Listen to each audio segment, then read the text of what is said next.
John Bossier said living next to construction of new massive SELA drainage culverts on Jefferson Avenue was like living through a daily earthquake for 5 years.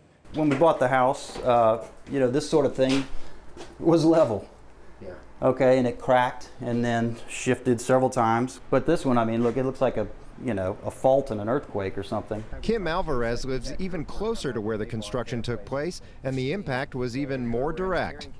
I come home, there's a little note in my mailbox that says some of the construction equipment wound up on your roof today. But through it all, they took solace in one thing: the project would improve drainage. We were told that it was going to make our lives better. But just as the project was wrapping up, they saw this. It's like a giant water fountain. And as soon as grass was placed back on the Jefferson Avenue neutral ground in May, a heavy Mother's Day rain. It's filling up, and we're all standing on our porches looking at each other like, what's going on? This can't be. That was rough. Then the Wednesday before Barry, we got about 1.5 feet standing water in the entire basement. I'm exhausted, I'm done. The whole place is filled with water. That was July 10th, and the scene repeated August 26th. And I go, well, is this the new norm? Is this how we live? So what's changed?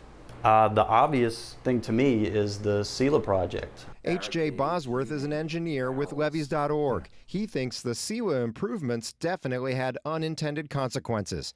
I think the improved flow just moves the problem like an improved interstate. It just moves the traffic problem closer to where the congestion is. These maps of the drainage system suggest a possible choke point where the new SELA culverts come together at Claiborne Avenue. Farther out areas are draining much faster, so all that water is coming here, and apparently we're at a bottleneck at Claiborne and Jefferson. From there, the water is carried to Pump Station 1 on South Broad Street and pumped out the Palmetto Canal to the 17th Street Canal and out to the lake.